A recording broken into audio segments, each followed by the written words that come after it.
It's the Cable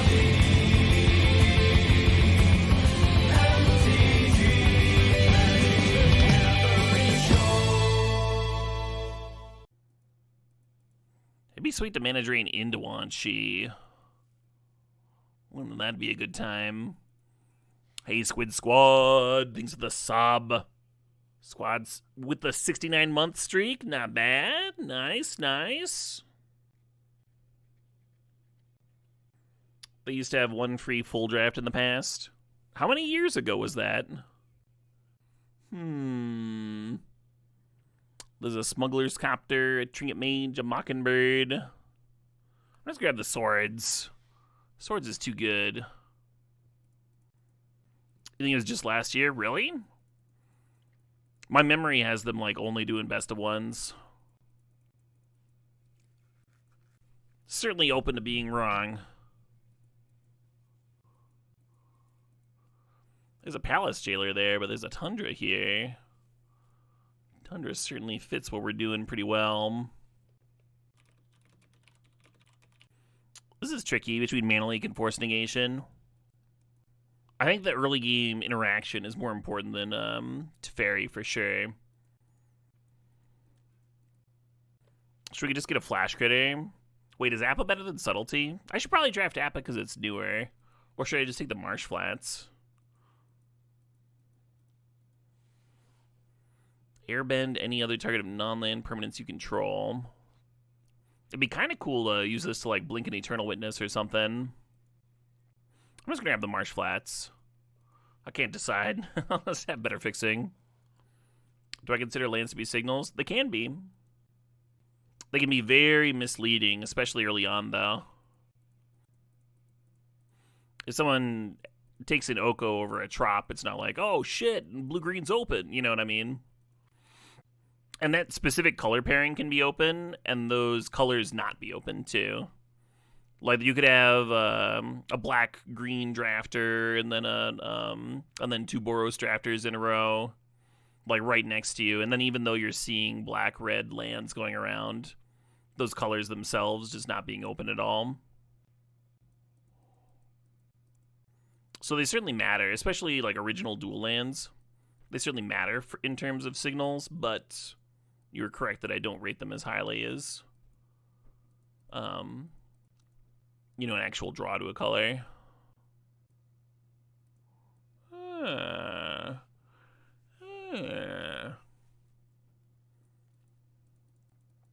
It's tough in the early picks because people are taking power, other high-end cards, etc. Yeah. It's pretty rare that people are like pack one, pick one-ing a fetch or a dual land these days. I know there's some people that like really enjoyed first picking fetches and then just like going from there, like just going into the draft knowing that they're gonna be drafting some 3-4 color pile, and that's fine. But they are like essentially forcing an archetype, right? They're forcing the 4-color trade binder archetype, which is a good archetype, but it's not the best archetype. So they're closing themselves off from having like the Nuts Artifact deck or the Nuts Boros deck or something like that, and just drafting Sludge every time. And like any other archetype, if you're trying to force it every time and somebody else is trying to do the same thing, like it doesn't support everybody.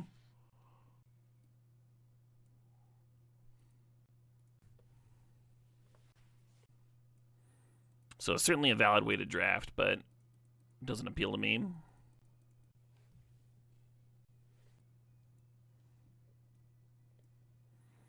I might play that Mana Tithe.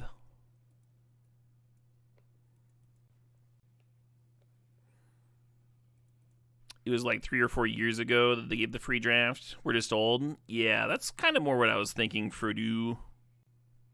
I would not necessarily say that, Nighthawk. Stoneforge Mystic, oddly tempting, but I'm going to keep on stacking up Interaction. Ooh, speaking of Interaction, this one is excellent here. I get my fetch. This is looking good. What breed of friend did I get, Sir Barrington? We're not sure. We know that the mother is a Chihuahua, but we're not sure what the The father is. It kind of looks like a crossbreed between a Maltese and a Chihuahua, so it might be a Malchi.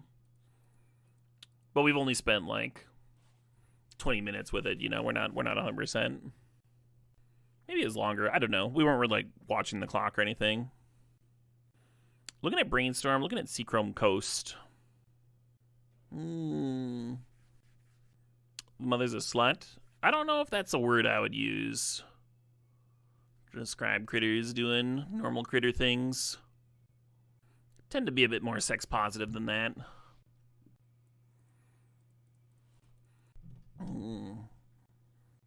Especially pointed towards the lady, right? It was... Slut's a word that I think is fine if it's like self-describing. Or maybe if you're using it to describe something ridiculous that makes fun of the term itself. Like you're such a slut for mango juice or something. Oh man, is this going to be it? Do we get to use the Katara?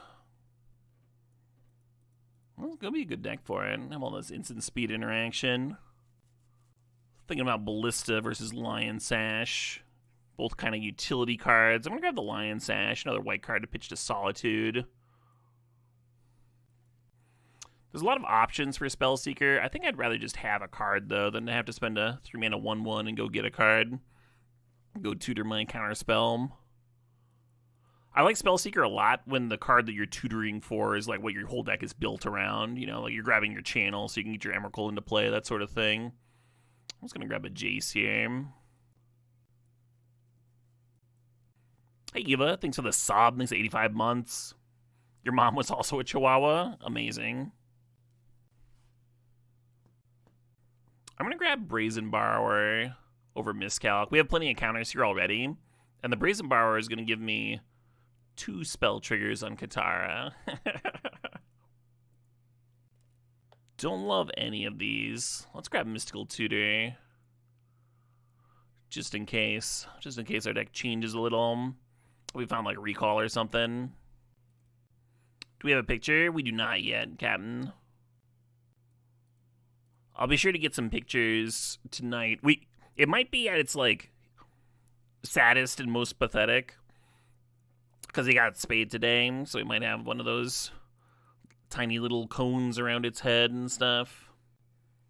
But I'll get some photos for sure when we pick it up. Oh yeah, this version is much lower powered than No Holds Barred. This is the regular holiday vintage cube.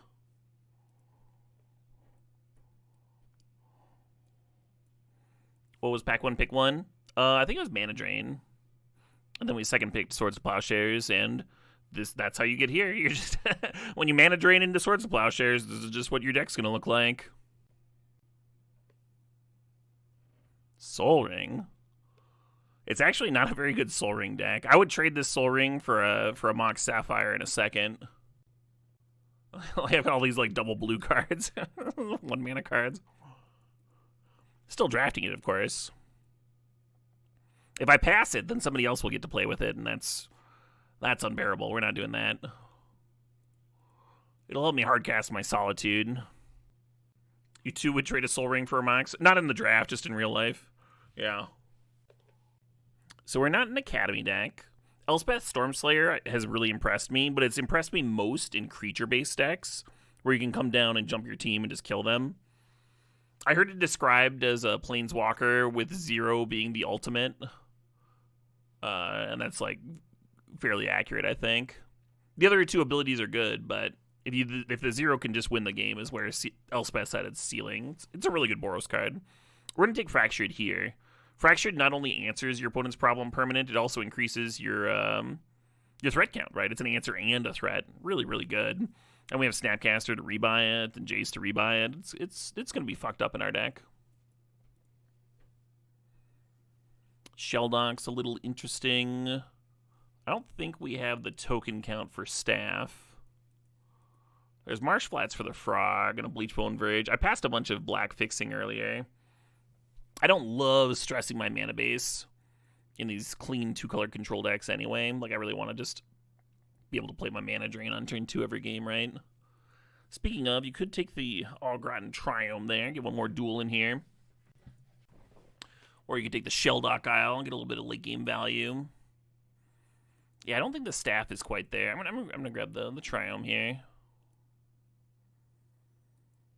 Interesting. So there's 3 cards that make sense to me here. The Library, the Vista, and the Shorikai. I'd be more interested in another fetch if we take the Brainstorm. We do have a Jace here, I suppose. This is a stereotypical Library of Alexandria deck, of course. I really like Shorikai. That's one thing, is that, like, if you always want to have Counterspell or Mana Drain down up on turn 2, then you can't really Library. And the Shorikai is going to, like, pull you back into games in the late game when you top deck it later on.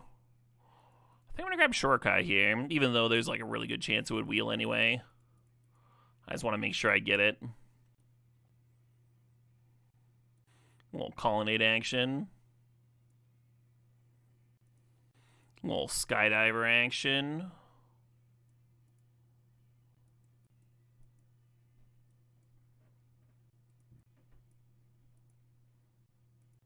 Shorikai much more likely to wheel. It is, but I'm going to draft the card that I want for my deck. Here we're going to end up with, like, enough playables either way. Good fixing either way. There's no reason to take risks, even small risks. Kitten could give us the infinite combo with Teferi. Yeah, sort of. I think by the time you put those cards together, drawing your deck is, like, not really a pro. Like, you're just going to deck yourself in this, like, slow as balls control deck. The cool thing about Shorikai is that when it gets close to decking you, it starts attacking for 8. So it's another threat. It's another win con, too.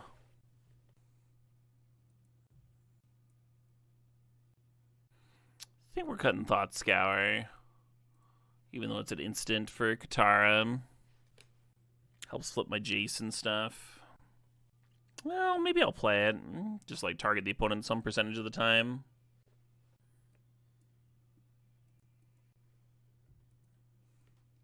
What? No library wheel?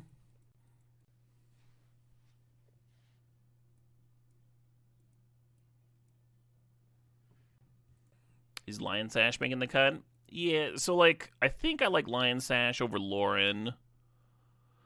Because we also have Skydiver. We have a bunch of things that can hit artifacts, right? Fractured, Council's Judgment, Skydiver steals them. I think I like Skydiver better than Lauren.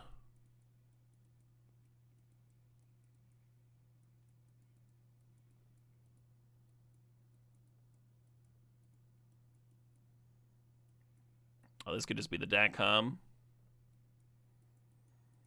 These are 2 other cards I'm, like, kind of tempted by. I don't like Mystical Tutoring for Counterspell. You're down a card. Yeah, the only card I like Mystical Tutoring for here is Fractured. If we had Recall or if we had a Time Walk or something, I'd be into it. But we super don't. Don't, like, play card disadvantage cards in your control decks just for kicks, just for selection. Just draw cards. You'll find it. You'll find the juice. Maybe I'll leave Skydiver out too and keep this Jason.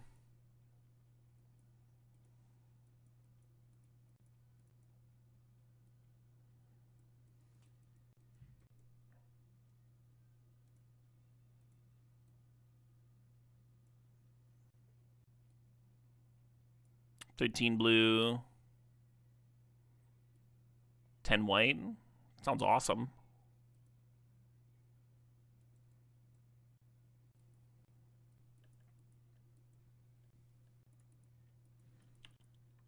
Throw the neg in the overlay real quick.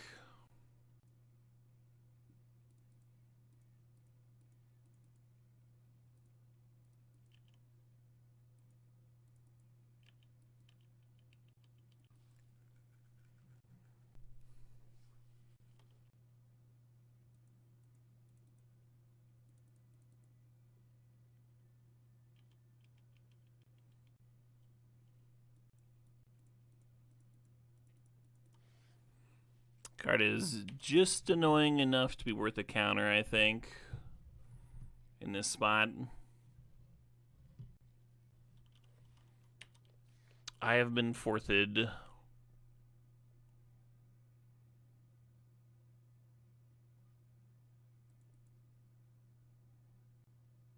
This idea I've got right now is stupid as hell, right?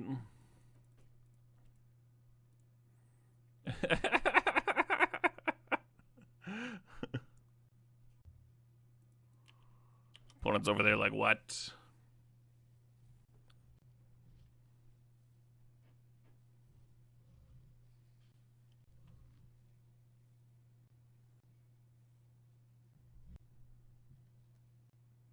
Hmm.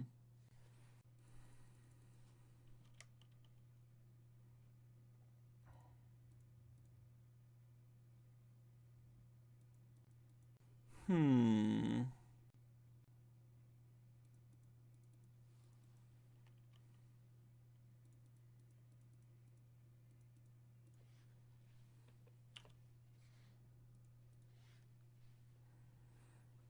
The Shorkai is very awkward against Dak here.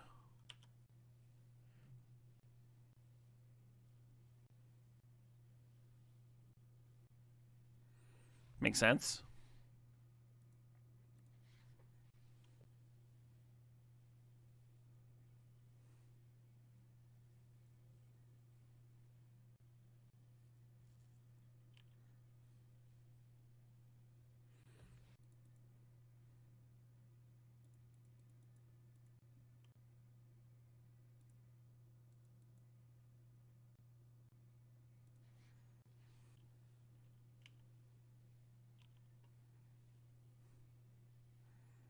Kind of glad we got that other Jason here.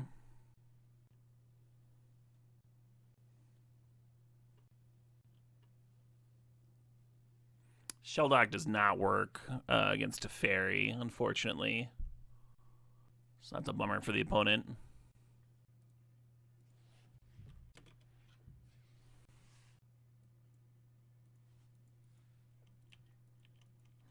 I was just going in there to let him know what was up.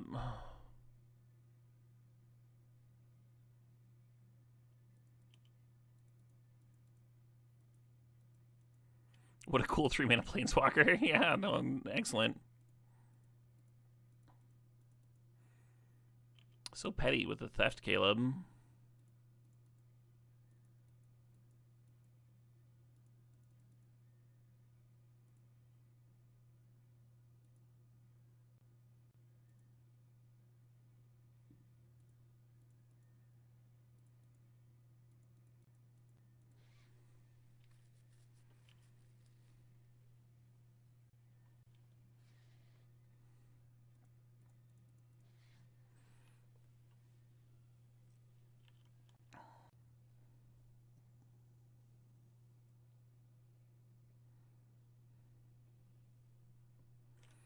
Yay. Another wonderful game warped around the Monarch. Yeah. I did have to burn a kind of a good spell to answer their 4th for 1, but yeah. What breed of dog? We know the mom's a Chihuahua. We think it's a Malchi. We think it's Maltese Chihuahua, but we're not 100%. We do not have dog photos. We're actually picking it up very soon. I might be taking off close to 6 p.m. and go scoop up the new pupper. We wanted to grab it as soon as possible so we wouldn't have to spend much time in the pound, of course. As little time as possible there. It was all like stressed and shivering when we saw it in its pen. And then it was like very relaxed and friendly by comparison when we got to meet it.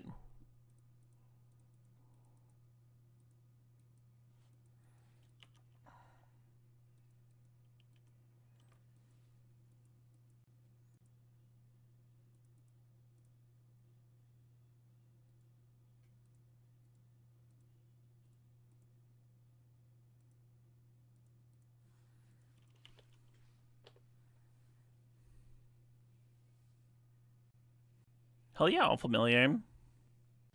The doggy DNA tests are affordable. Yeah, I haven't mentioned that. Haven't brought that up yet, but it seems likely something that we'll do. So we're a little curious.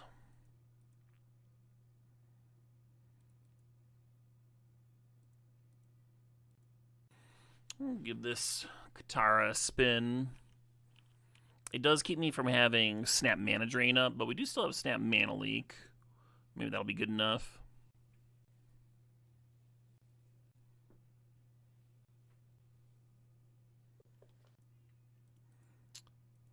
This might be bad. That might just be the old bait, but...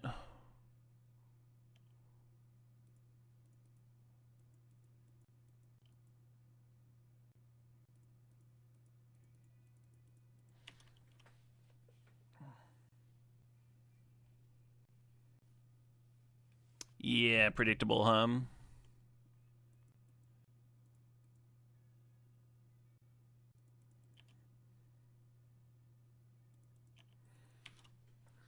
Tempting to slam in with Colonnade, but I think bouncing with Borrower and just firing off Borrower is a little bit better. Yeah, I think Katara is scary as shit.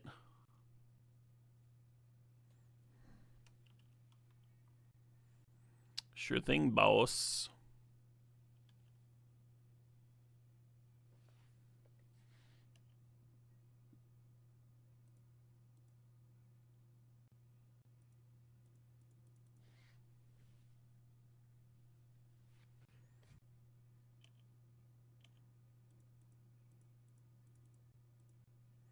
This Brazen Borrower ended up being way better than I thought it was going to be there.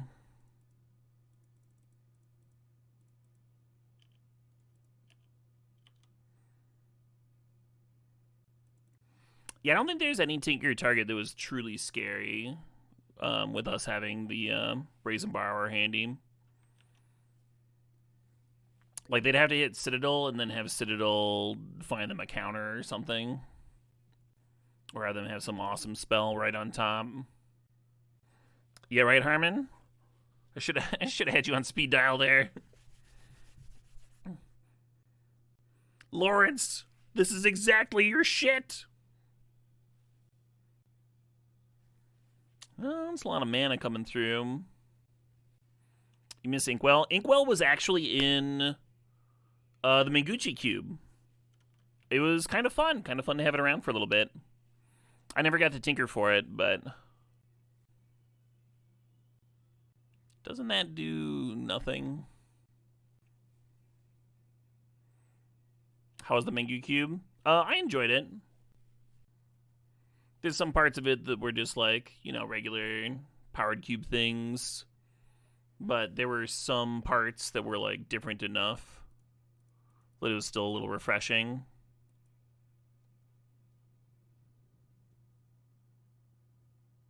Breezing through here. Some people seem to think that like cube is similar to like a constructed deck where there's like a best version of a deck. But with the Magic Online's Vintage Cube, it's not even like that there's thousands and thousands of people helping curate either. There's two main voices. And they do listen to folks, for sure. I'm not trying to, like, discredit them. I just like seeing other versions, different takes every once in a while. Even if they're not, like, reinventing the wheel, even if they're not being super original.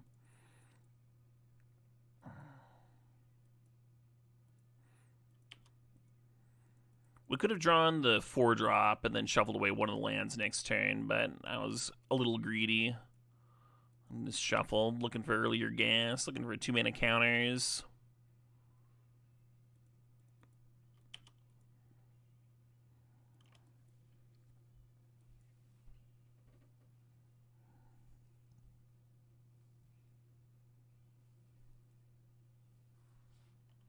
Sure.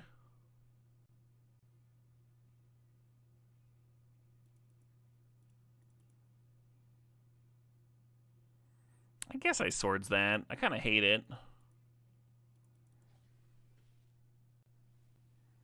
You wonder what a pre-modern cube would look like? I drafted a pre-modern cube over the weekend, actually. Well, not pre-modern. It was just an old border cube. But there's a lot of cubes in that space. That's not like a unexplored region. This one in particular was Bant, and it was a desert cube. I posted a picture of the deck that I drafted, which was kind of mean. It wasn't like the nuttiest thing possible. I was a little weak to fast aggro. Yeah, so desert cubes mean that you draft the lands that you play with. And then it was only Bant colors. I ended up blue-green. I saw Academy in Pack 2 and like Abandoned. At first I thought I was going to be like a mono-green Ponza deck. And that's when I picked up like Winter Orb and a couple random things. And then when I got Academy, I just started grabbing like every mana rock I saw and stuff. But the highlight was I had Future Sight down, and I got to a spot where I was using Gaia's Blessing to recur Time Warp and Regrowth every turn. And then the Regrowth would rebuy the Gaia's Blessing. And so I was just like taking all of the turns, and that was quite good. But yeah, you see Brain Freeze, Stroke of Genius, and Memory Jar there is the main win con. Very fun stuff. Was a lot of basics or also repeat duels. It did have some repeat duels in there, but there was also a solid amount of basics.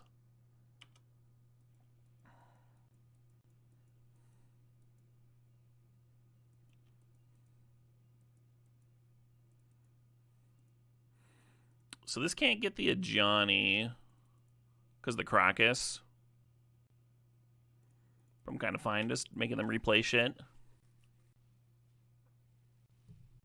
Exactly, they were just waste shrines. I had to choose between Gaia's Blessing and the third Tron land. People that design desert cubes put a lot of thought into like how many lands they're putting in per drafter. I enjoy them. They kind of remind me of I mean, I've been stipped to do those drafts.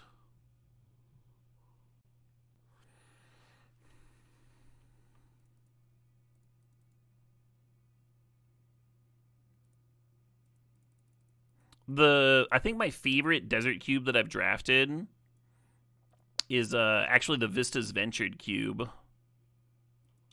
where every drafter gets one of each basic and a Prismatic Vista, which probably defeats the purpose of a desert cube for some people, because some people seem to enjoy just like making people suffer with their mana bases as their goal. But there's some real advantages to doing a desert cube. One of the big ones is you don't have to harp on everybody to like sort their decks and pull out the lands after the draft. Everything that they drafted just goes back in the box. Kind of a real consideration. Physics 101, thanks to the sub, thanks to 80 months there, the big 8-0. And Wall Snuggler, thanks to the sub, thanks to the 19.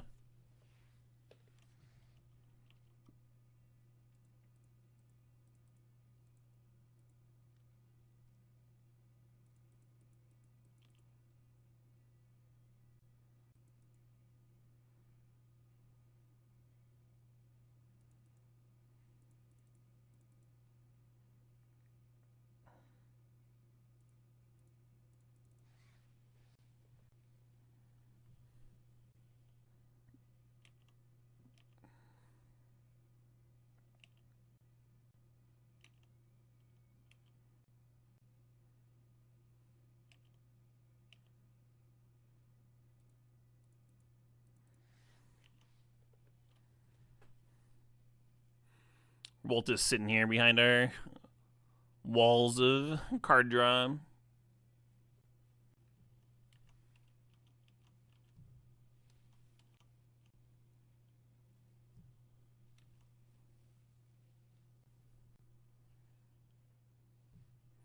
You think mine wins? Maybe.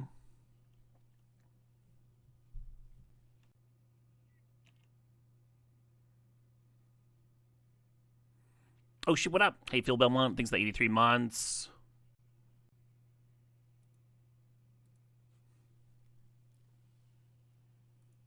Ooh, Snapcaster's interesting.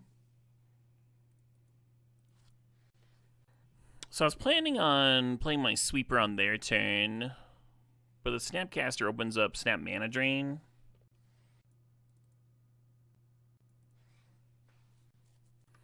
because of the Teferi untap.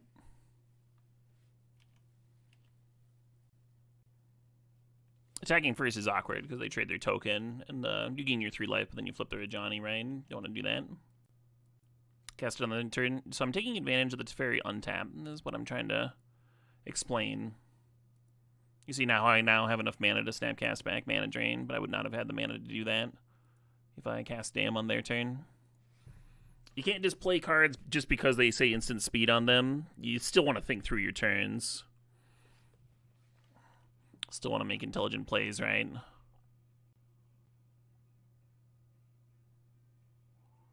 Yay.